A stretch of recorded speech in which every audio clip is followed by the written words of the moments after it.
एक जंगल में एक शेर रहता था जिसे सभी जंगल का राजा के नाम से जानते।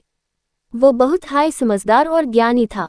उसने अपने अनुभव से सीखा था कि जीवन में सफलता पाने के लिए सिर्फ जोरावर होने से कुछ नहीं होता, बल्कि बुद्धिमत्ता और दया से हाय सब कुछ संभव है।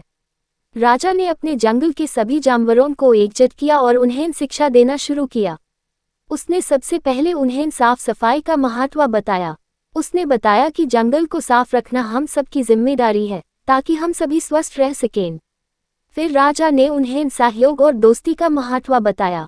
उसने बताया कि जब हम एक दूसरे की मदद करते हैं और दोस्ती करते हैं तो हम सभी खुश और संतुष्ट रहते हैं। राजा ने यह भी बताया कि जीवन में हिम्मत और धैर्य रखना कितना जरूरी है।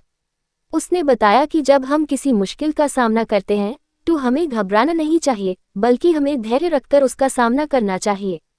सभी जानवरों ने राजा की बातों को ध्यान से सुना और उन्हें अपनी जीवन में उतारना शुरू कर दिया।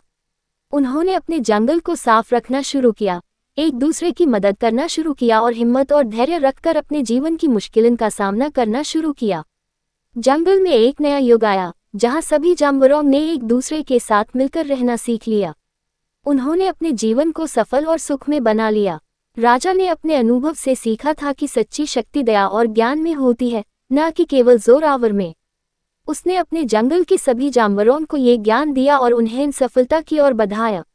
आज भी जब भी कोई जंगल के जानवरों से मिलता है तो भी उनकी एकजुटता और सहयोग को देखकर प्रेरित होता है।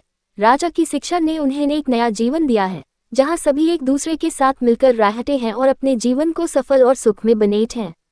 राजा की कहानी आज भी जंगल के जानवरों को प्रेरित करती है और उन्हें ये याद दिलाती है कि सच्ची शक्ति दया और ज्ञान में होती है।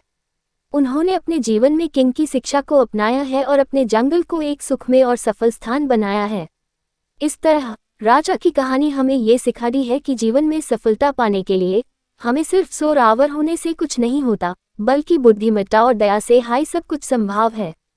हमें अपने जीवन में सहयोग, दोस्ती और हिम्मत का महत्व समझ जाना चाहिए और अपने जीवन को सफल और सुखमय बनाने के लिए काम करना चाहिए।